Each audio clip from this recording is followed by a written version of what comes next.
এটা না করলে রিপোর্টিং করার পরে আপনার গাছ মরেও যেতে পারে। নমস্কার, আমি কিঙ্কর। আমি চলে এসেছি আপনাদের একটা ছোট্ট ভিডিও নিয়ে। এখানে গাছের মাটি তৈরি করা থেকে শুরু করে গাছ রিপোর্টিং করা পুরোটাই আমি আপনাদের সামনে তুলে ধরছি, যাতে আপনাদের গাছ রিপোর্টিং করতে কোনো অসুবিধা না হয় এবং মাটি তৈরি করতেও কোনো অসুবিধা না হয়। এখানে মাটি ও গোবর সার নিয়ে তারপরে দিয়ে দিলাম হাড় গুঁড়ো কিছুটা, আর দিয়ে দিলাম সর্ষের খোলের পাউডার। তারপরে এখানে দিচ্ছি এটা হচ্ছে শিংকুচি বা শিং চাচা, যেটাই বলতে পারেন কেন, বা হর্ন মিল বলতে পারেন।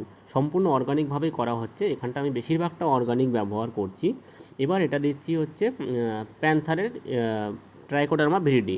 এটা মাটিতে ফাঙ্গাস রোধ করতে সাহায্য করে। তো এটা আমি কিছুটা উপর দিয়ে ছড়িয়ে দিলাম। এরপরে যেটা দিচ্ছি সেটা খুব সামান্য পরিমাণে দেবো, সেটা হচ্ছে এসওপি বা পটাশ 0050। এবার এটা দিচ্ছি ক্যালবরে ক্যালসিয়াম আর বোরন থাকে, এটাও খুব সামান্য পরিমাণে দিলাম। আর এখানে দিয়ে দিলাম ম্যাগনেসিয়াম সালফেট, এগুলো আমি পরবর্তীতে দিতে পারবো। আর এটা একটা ম্যানিনো মাইক্রোনিউট্রিয়েন্ট। তো এগুলো আমি ভালো করে দিয়ে দিলাম। দিয়ে দেওয়ার পরে এখানে সামান্য পরিমাণে আমি ফুরাডন দিচ্ছি, খুব বেশি দেবো না, কারণ আমি নিমখোল যেহেতু ইউজ করেছি।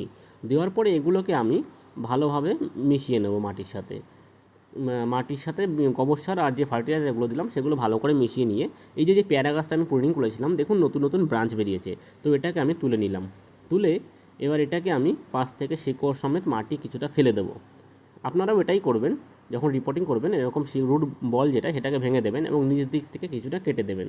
কেটে দিয়ে আপনাকে করতে হবে কি, এই যে ফাঙ্গিসাইড গুলিয়ে নেবেন, গুলিয়ে তার মধ্যে এটাকে চুবিয়ে নেবেন। এটা অবশ্যই করবেন, না হলে রিপোর্টিং করার পরে আপনার গাছ মারাও যেতে পারে ফাঙ্গাস লেগে।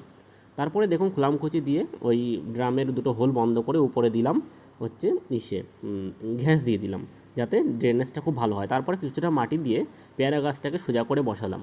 বসানোর পরে আমি তার উপর দিয়ে দিলাম ওই তৈরি করা মাটিটা, ভালো করে দিয়ে দেবো। তৈরি করা মাটিটা উপর দিয়ে সরিয়ে দেবো। তারপরে আমি করব সেটা আমি আপনাদের দেখাচ্ছি। দেখুন, এরপরে আপনি নেবেন হচ্ছে হিউমিক অ্যাসিড। হিউমিক অ্যাসিডটা খুব সামান্য পরিমাণে নিয়ে জলের মধ্যে গুলে নেবে, একটু বেশি পরিমাণে জল নেবে। তারপরে এটাকে ভালো করে গুলে নিয়ে গাছে গোড়ায় একটু বেশি পরিমাণে দেবে, যেহেতু প্রথম জলটা একটু বেশি দিতে হয়। তারপরে 2-3 দিন পরে দিলেও হবে। নমস্কার।